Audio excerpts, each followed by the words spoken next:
Abo nunsia etiefo ya mamuni na ajo. Ahaye Adventist World Radio Kumasi 97.7 FM so 108 Otumfo to the second Blvd Street Asafu ahimfie kwanso ene yewo.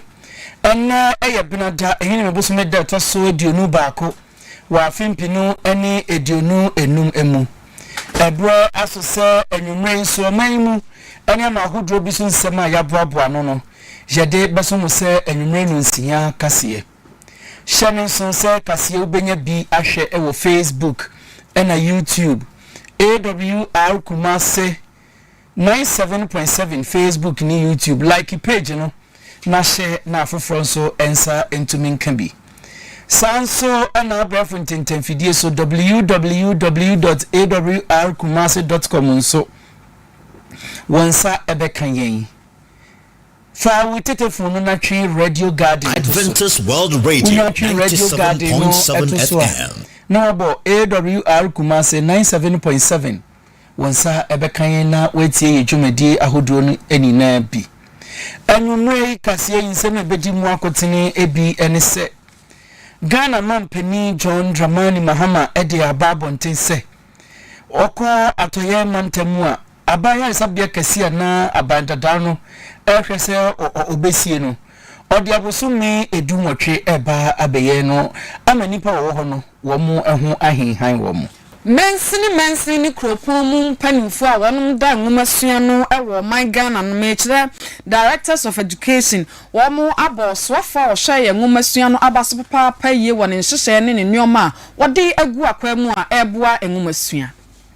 yeko ensemfufro emu adia na eyade a opani a ono ye mrahye bedwani onimunyamfo intimfodwo adia base LGBTQI+ supi amkofo eye eno ana MPP fo na do dankwakufu ado ne penso no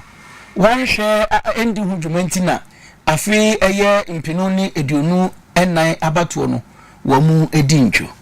Kasama forma Ghana ye mrahye no aya mamra fefefe age mrahye bedwafo mienu eye akwatia na afi tamale atum se womeka Ghana mrahye no yeko MPP osunu kokrukwa manyuko no na openi Brian Echampon no o jina se yento aba no emfa emano be frankatufo no odinsem bia ba o se Dr. Mahmoud Baumia wo mu mani home match kura wantumi anweni na away wo mu de ne badia entwa wo mu bedi no wa afimpini ne edionu enan de no eno de ebe small boy kura School placement sensema ebeto dwa na enipa bi bo binum kwadu sa wafa kuntuna se agisika no oni onyamfo Osei chemensa bonso ono nso ede na no atomu bi yebeko anano ne na diefu wonu mu eba ne se akwadariswa bi wako akwakotu ni nia eba ani nini na ne se ode kwa akopesika yedi mu nchirimu beba besomu na yabeko Albania nso temuafo a wote adwom na afi wodi asam no nipa bonfo bi atimi atwito abonito ama wato anananom ewo ensiedo wei ani ensanka ye bi na nanwumre nso no apesemakafo ya fankonwa yede besomu se enwumre nsia kase ewo Adventist World Radio Kumasi 97.7 FM so enwumre eni amote eyeme dachi hene ni ansa mensa mene abina adumaku redu ye twa ye hotel ye ba ye dekas ye no enchemu asom Adventist World Radio Kumasi, the voice of hope. Afe yentie kasiano enchemu Ghana mampani His Excellency John Dramani Mahama akwako jina simpie so ede bosha aimuodin Boshe chenchirenche edi akwakoma wonwa atoye mantam nyina se wonka wonwa kuna ntu womu yempa wohwe aban aresabia ahodo mitre 250 bed hospital nanka womu esie no de nsem bebre eba ye ma nisie no ebe boachi bidin anu na Ghana mampani dia ba abontense ne big push project no dia passe ene de womu edi say obi fu bia pa ye piano no we de odinjuma ba besi wa ba be pie nduma no wakope mama wo mo beti ayiri ketiketi abebo ne chidomu a wo mo be pie nduma pa ma nduma atumi akonkan osi akwan ni mpo de ndie o se wo kwan nya akoma to yem ene mo wo santasi ni na chiri ho anada no musu Ghana mampeni se akwan do mbe ye ni na anu no we no chemu se uko aya atoya mantam no emu aban aya resabia kese a wo hwe se wo mo eba besi na aboa ama nipa enya yarehwema wo mpomuden ho nsema konkan no wo de eba abehyehe so abuso me mako edu enwotwe 18 months pepepe wo mo besi saa ayaresabia kakrakei ama nipa wo atoya mantam ho ahehan wo mo yentie Ghana mampeni John Dramani Mahama ensem no kwan ofa so a okire mu enso nyame nchade ye debt exchange no ewie na nya friend official creditor committee ye buy ye no so atranse amanti ase aye adwuma enti ye no mo adru agreement on official creditor committee no enti enjuma ehye sa projects na se no Oma makwan se yensan se ase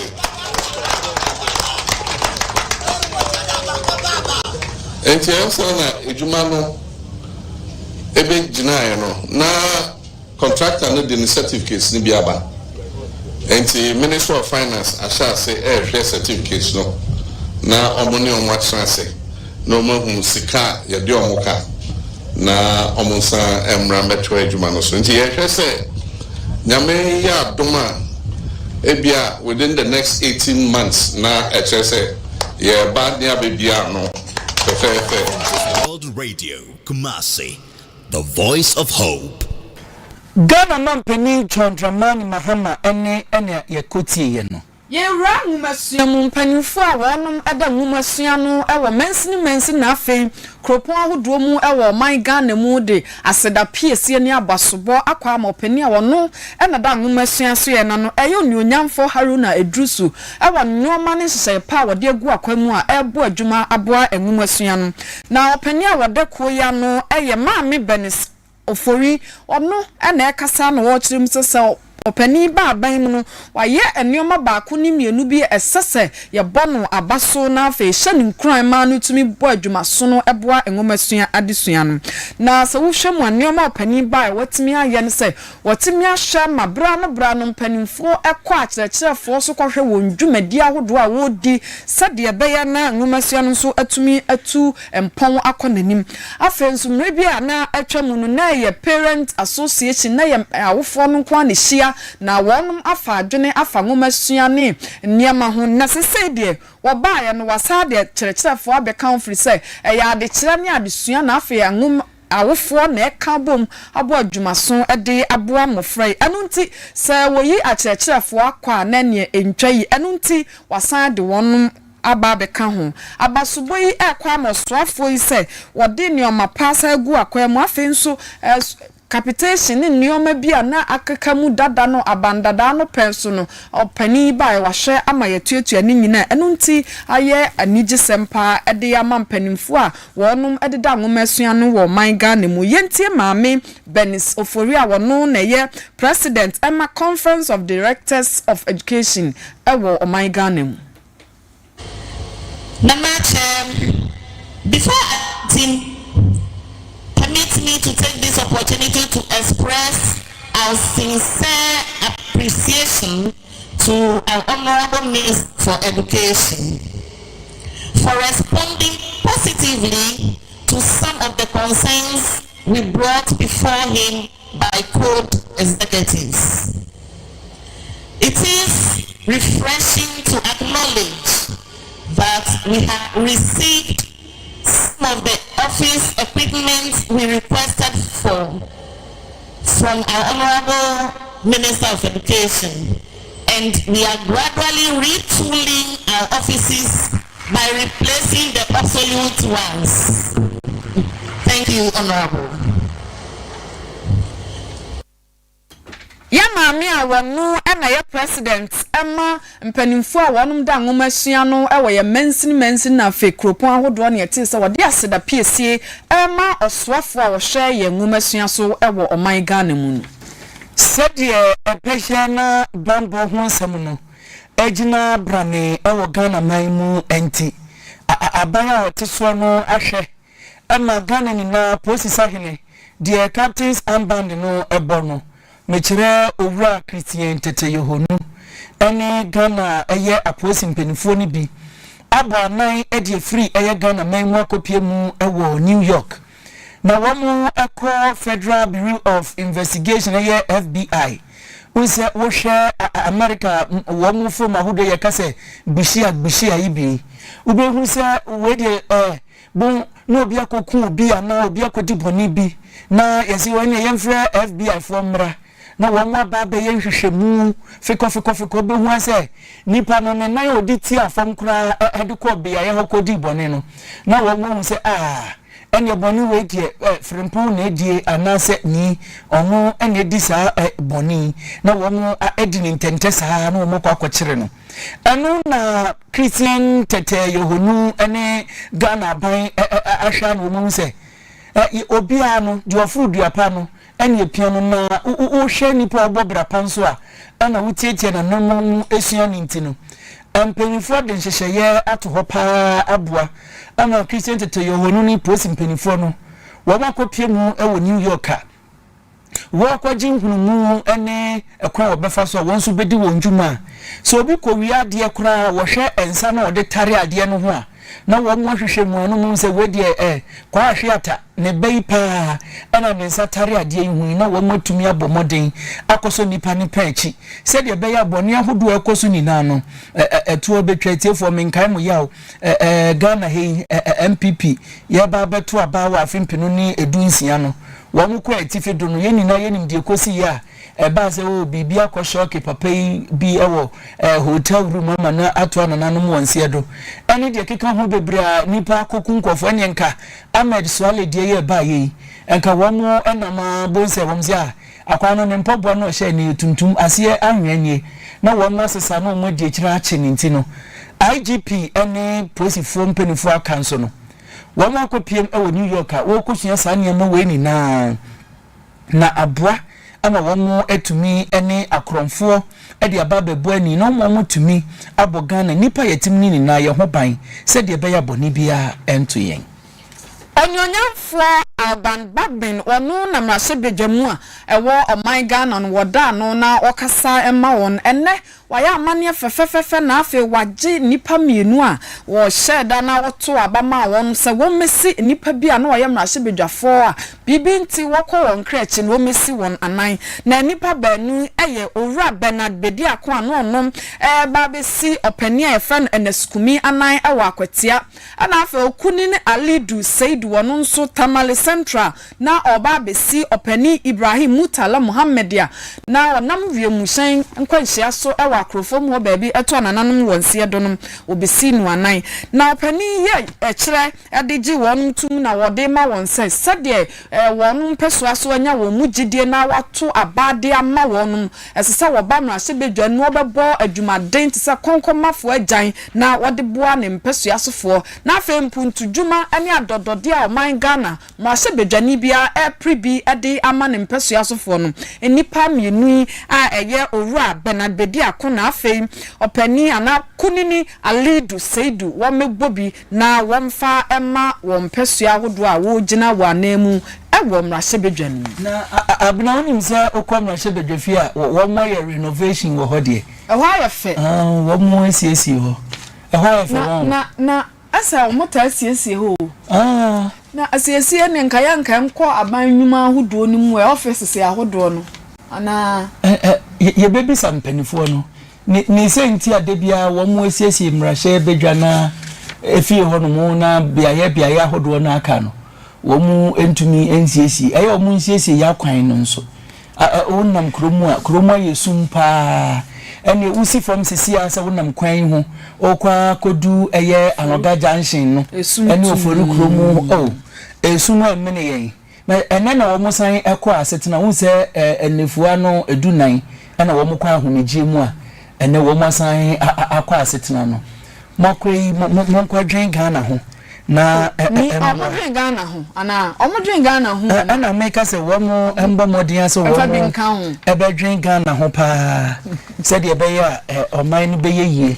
na bebi a yedu no agise nyankropon ba se yi adom ebem enya sade mu ayedin pa yewa mrahye bedwafie onimonyamfo a no eye mrahye bedwani edema asen anafo afem mechire onimonyamfo Reverend Intim Fodjo ena okasa na ochirim se engofo ewrefi se na adodankwa akufuado ebra na ote abrenwane so no eniema ba ko mienu bi eno ye yenti a ma MPP fo wono akọ opposition yi eno na akasa na ochirim se wo hwe LGBTIQ+ no mama mfani biom LGBTQI+. Na yesa womu a sabi womu ye supi mechere lesbian and afi gay fo no nkrata wode koma na adodankwa kufu ado se onhwe na onfa ne nsan hyase na yembenya anti LGBTQI+ no wantumi afa ne nsa anhyase eno susu se enam so a nkofo dodo na wom ebu efu ye pa se na do adan se oba ne oba eja ne bema ne bema nso wom ada no na no pene so na adan tina wanfa ne nsa anhyase eno enam so magana fo ebu fu ya wom to aba no etia eye MPP se de Reverend John Intim Fodjo ese no eno akem se eyade a nkofo bebre no hu ni se enye kura enye uba Ghana yamamramu eni afei yen uhwe ye culture ya mania ye di bobra morally say ye titi obi wo nyamso nkwa so ni ade no eni Ghana ye nyama enhia enti anu ka ho ana na do afa ne nsan hyase no ene ma MPP fo wo mu edi ntwo ye ntie ne nsema okaye. When I was Deputy Minister of Education, when my government was in power, I was very bold and vocal every stage of the enactment, and even when it was passed and the bill suffered legal challenges for which Parliament could not transmit it to the President, I was bold even to say that if these obstacles were removed and if President Nana Addo Dankwa Akufo-Addo had been able to sign this bill, it would have served this nation a lot better, and it would have even enhanced the image of my party. And I dare say that the outcome of the election in 2024 would have been different. It would have been different.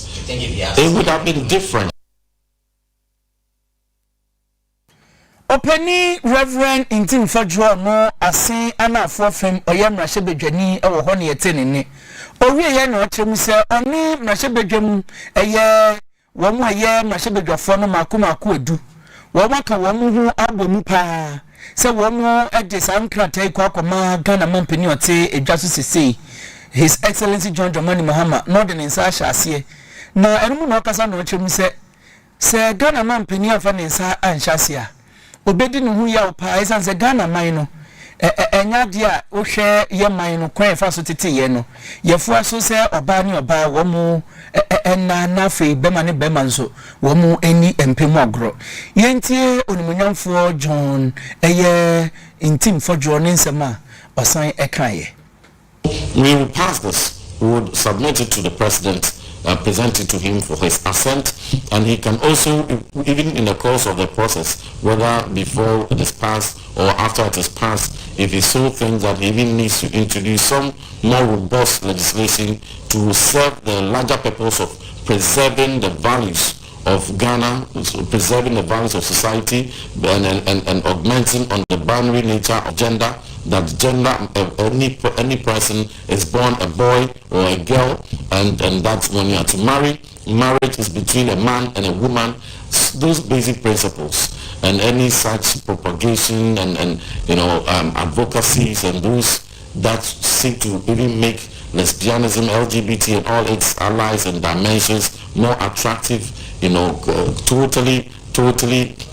misleading young people and leading them astray. Any legislation that will cure that is further welcomed, but that will not come to replace the importance and necessity of this bill. Reverend John Otumfo and it is all Kase. Ghana party lesbianism ni gay party yen to me and gentleman may da. Adusuafo awonum eko senior high no dodo no afa won nyoma onkuku ni won kakado wonu ani akirem wo bia awonum efa ye bra na wonum eye placement na placement na hu asem ababe deja akwakoye se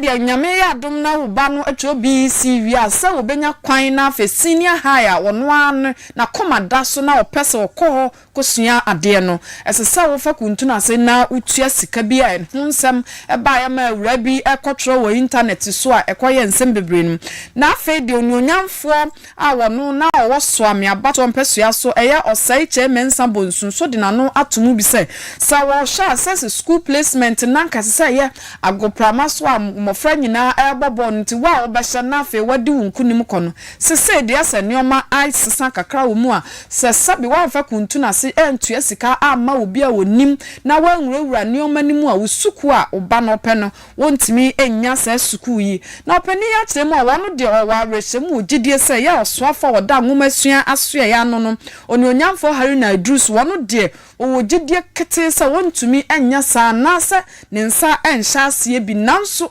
enam se wano ne de na tua asoa na no ntun asese wo kentene ne ho na wo ye nhwehwemu na akwan awodo a enipa bi nam kuntuna se na wo gisika twitwiri die edi agu wo mbotom na mpo adesuafo ba bia ensese wokoho na wotumi kosua de nanam sika nti wotumi ko no wonye hwehwemu kete na afi wonhwe na nyina ema awieye firi se ya anya sa emofrei beko nanso na hoden enam se wamfa na hoden ko ye ninti no na desua akwakoye ohaw ene amane bebre e wo senior high school awokun yentie onyonyamfo Osei mensa monsu won so na desre ene na dwenkyira odefa school placement no. But let's face it, you know what is happening here, if you say school placement team. Don't pretend you don't know. And then I say school, no, basically I be cash and carry. And you have schools. What is bad? Yes, what is bad? Haruna Idrusu is my good friend. I want to believe say Haruna would not be part of this. In fact, I can almost take my neck out. Say Haruna, I didn't own yet, or not as a person, on yet. But any power we used to do this animal also a dozen. And now 2 parents called me and said some of the member called Wesley girls. They had to pay 20,000. Wesley girls before they had admission. Every you've heard of Prembe College, say been made to 20,000. Okay. Who enters the system? Okay. That's the danger. And like I say, media, the Haruna Idrisu that I know, the minister, I want to believe, say, the minister will not engage himself in that. And to often into from because near Kosono, and yet it's become like cash and carry. I know he's your friend.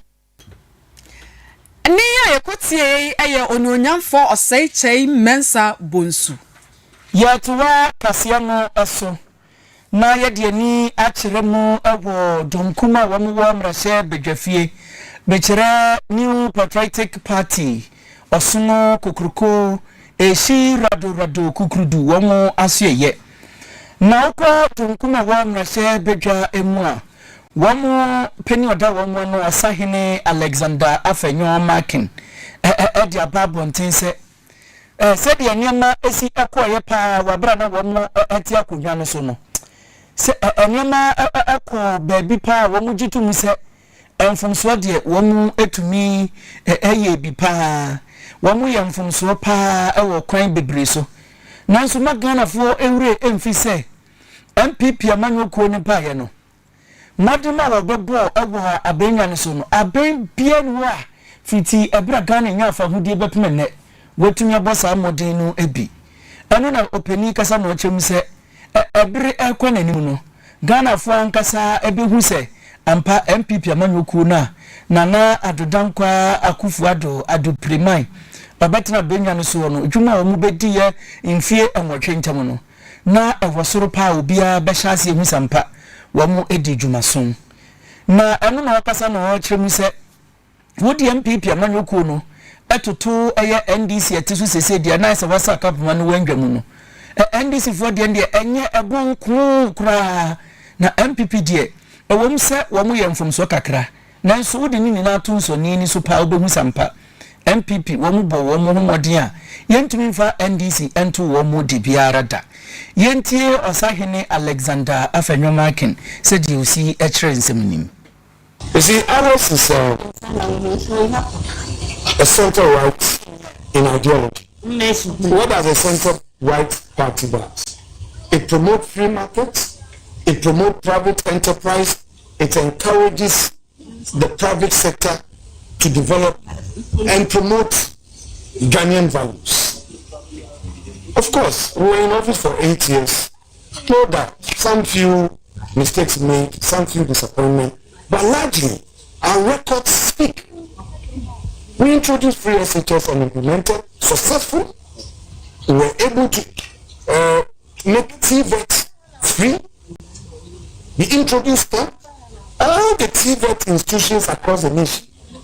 received facelifts. In terms of road infrastructure, 13,000 kilometers of roads. Never in the history of this country have we ever experienced that. The 1D1F was aimed at helping the private sector. And not the least, the Agenda 111, that dream, that vision of ensuring that health care infrastructure was brought to the doorstep of our people. My point is that all these Ghanaians saw and experienced. We revamped the health insurance system. NIA was properly retooled, sufficient budgetary allocation made, and then the Ghana card, which our opponent improved. Today, the Ghana card that was brought on stream has helped our security agencies in tracking people who are involved in all manner of crimes. Osahene Alexander Afenyomakin ene etise ochiremu enyema hodo susu se MPP be ya kyerɛ sɛ wɔn mu abɔbra ɛsen aban bia aba Ghana wabra yenya afahudie ebepem enei ɔpani bia ya frɛ no aba receive Ruhala Komina Esquire wono ye mpanifo a wo ben Dr. Mahmoud Baumia ye pa opani ababonten na ochiremu sese ye hye oma pani abede kira wa humgiem na afi wo hwe se NPP amanyoko no beto abama no se Franka Tufu a opani ye opani bi a wonfa na dwuma eni agro na sede wotienti na aboa ma Ghana na mpo na NPP amanyoko no ye da so egina ye na so se ye hye afi atwa mu aba ye to ye na bra na ne bobo no guso na ekoso no opani no atena ase no hunu se baabi a ekono nkugu ya aba no wono atwe tetefo na afi wo fra aban yi His Excellency John Dramani Mahama man amo se ekon na wonom kono wagye atum se wadi nkuguo saa neoma we nyina na afi na ho brase ene ne niam pa oboa bandada no adwuma yemu ka ho bi na ama nipa wo MPP mu ne mpo man Ghana mu nyina enya ne mu gidi a opani nso ade atodwa o kire mu asanyame ya adom na opani woto aba de man wa MPP amanyokuo ni mu a ebetimi aboa aka man Ghana nyina bom na watumi abo adwumaso no de aboa omayi yen kanko yente opani Yusuf ni nkyerɛkyerɛ mu ne nsɛm a ɔkafa Dr. Mahmoud Baumia ho. But what also excites the MPP people is the integrity that he comes to the ticket with. You know that integrity is very, very important in our quest to restore confidence in our politics. And that's what Dr. Baumia brings to the table. I mean, the whole country is united on the question of Dr. Baumia's integrity. You know, one of the contenders in the race, Nadia Japan, for instance, would firmly say that Dr. Baumia has clean integrity. And that he's the kind of leader Ghana needs. But they say even with all of that, 2024 was unsuccessful. Why even others? I'll come to that. I'll come to that. I'll come to that. So the question of integrity is important in the kind of leadership. And the MPP members want to present a leader that they are confident, okay, will not use the office of president to engage in entrepreneurship. And friend Akbar Yusuf openia oben Dr. Mahmoud Baumia and ochire se ne nipa ne se bi ne subampa ne na ho brase ntino esese NPP amanyuku no eto abama no na obedi franka na obetu franka edema amanyuku no Yako ensanfufro mu edi akane eye mrahye bedwani edi ema subi abatwo eye empesia no so mekire onmunyamfo Eugene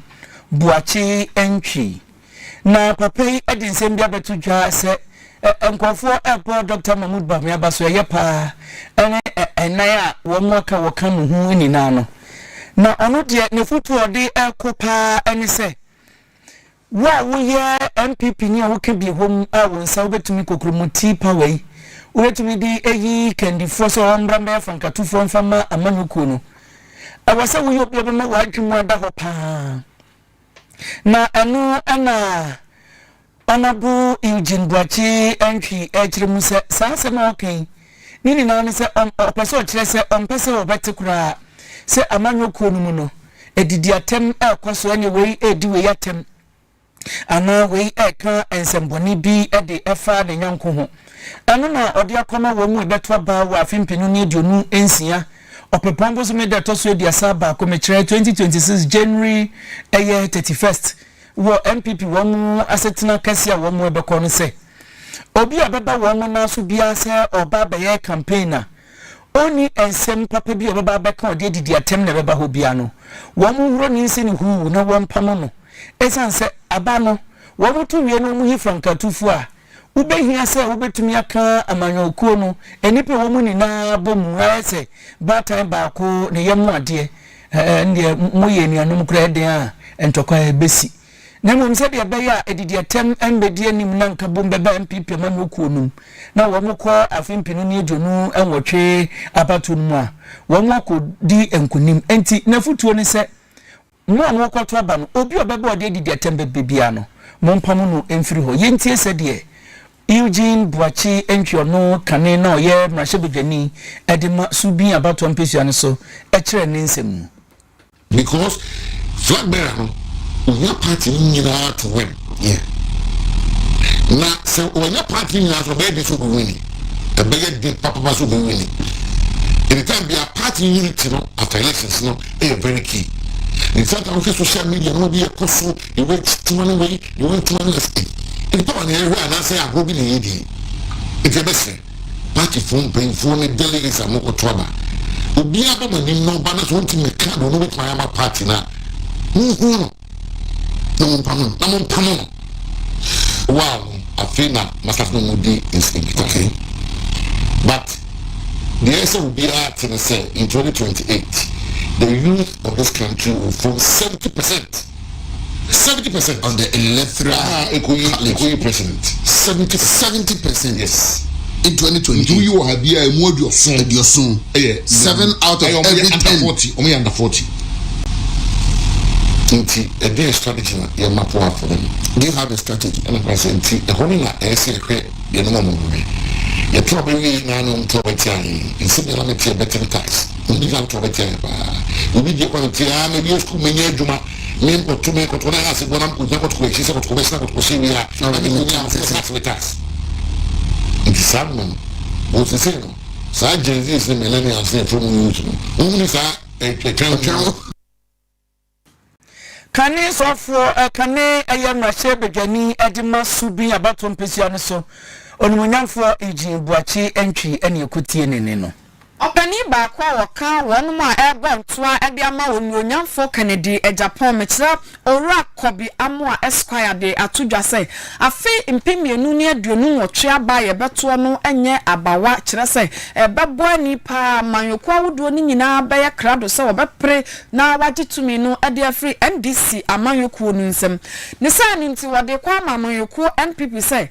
se wo ye amanyokwo na se wo ye party member na afi etwa mu aba ye to ye no wo mma dodo a wunya ye no anso ani a eni kwanse ye sa ma utumi na ye ma wa hoodin se bedi part nu anim na afi ba gitumi no ema ye frisa mpanifo se ye twa asem bi hu ne ye de aya adanse se wagina na sa anko yi a eni kwanse ye sade ema obi anu nti wo besre se asese wo hwe na nipa obetumi aka party no abom nempo obetumi anya omanga na nyina akoma akura na nipa bebo adi na chi abo age no so na sese woto aba no de ma no na atumi aboa no amanaje abanya no afi aban a ote eso nsem yentie opani a ye friend Kobi Amo Esquire ne nsam a ode to yanim.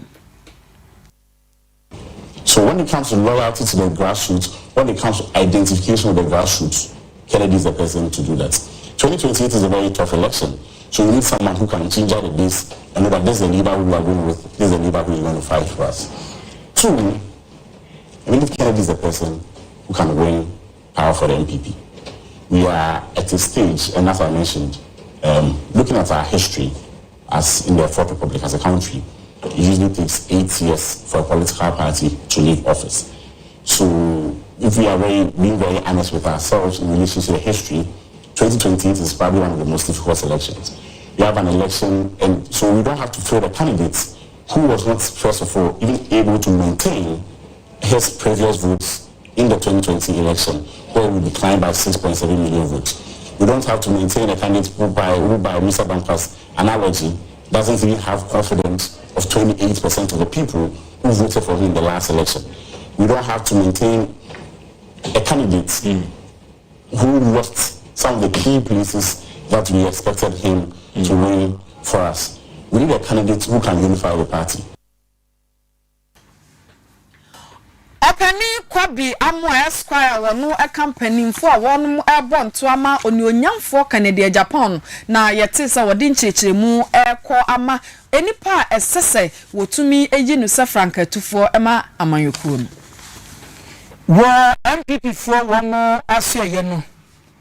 onyonyamfo Dr. Brian Echampon no kanena oyesoafo eba ne duane padia no onehweso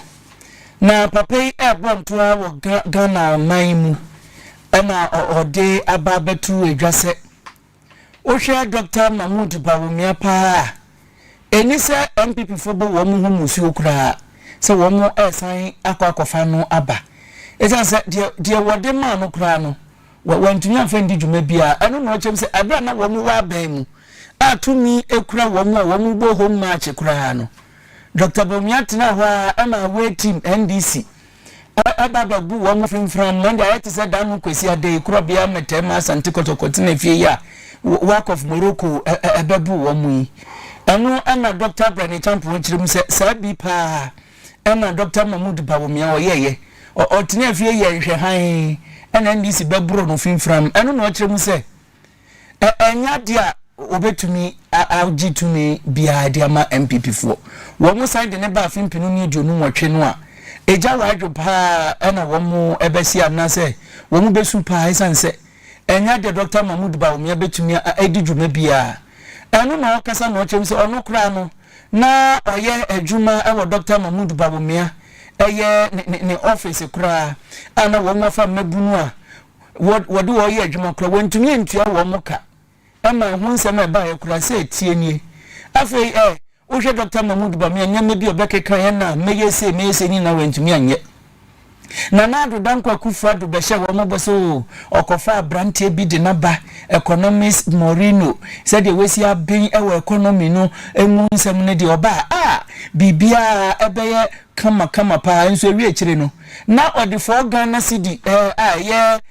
dollar no ba ku bia na ye 4 cedi no odi akwakodu ye 18 cedis a we ni na akire se Dr. Mahmoud Bawumia no ontumi ndi amanyoko MPP anim emfa enkonkunindiem yentie Dr. Brian Echampon sema odi tudwa Dr. Mahmoud Bawumia now the office the office of the vice president never 100,000 NAPCO at the office of the vice president I'm a humble foolish I thought you and Kufuadu saw the apprentice to I'm another Shishaka Sika, I'm a white day, I'm a Yahuta, a brain. If I don't have from 4, yɛn pam yɛn fi aban mu na dollar no wɔ 17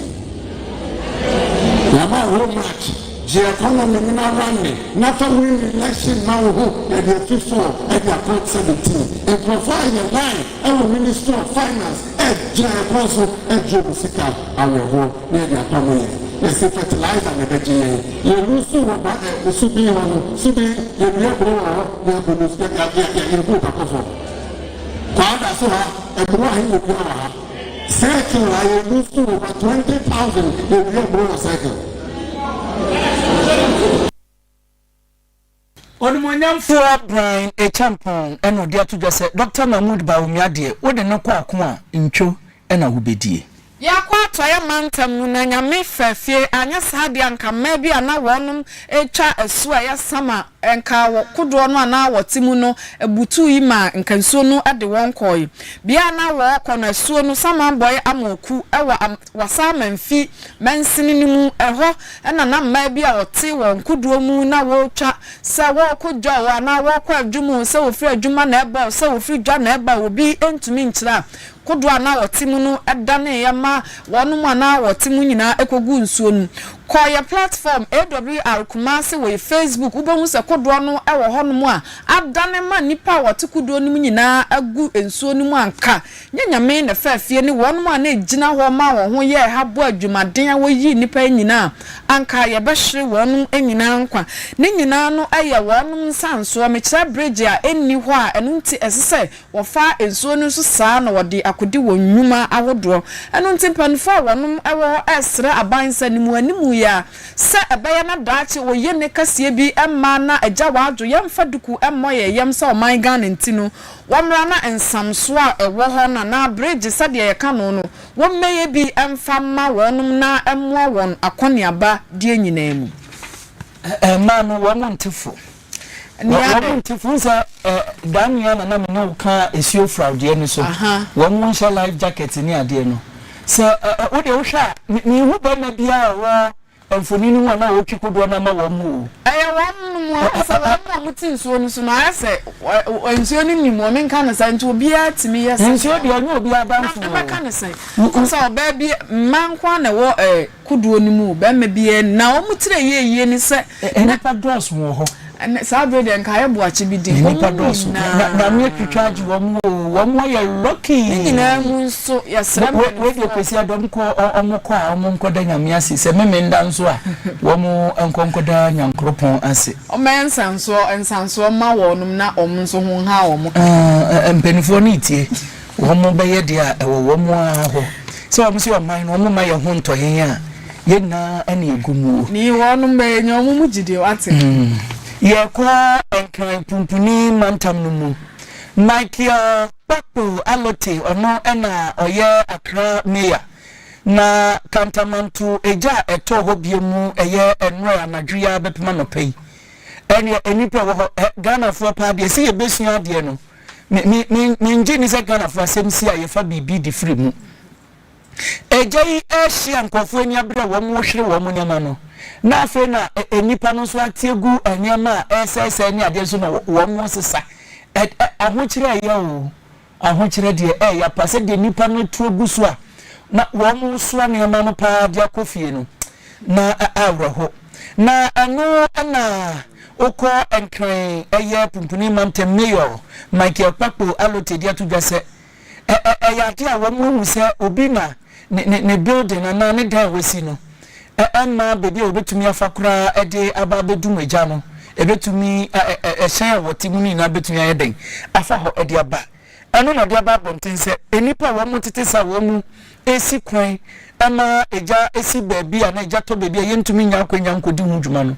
wo mu a enim wo mu no fa wo mu di mbra na won kire wo mu sanse nya bibia na mayor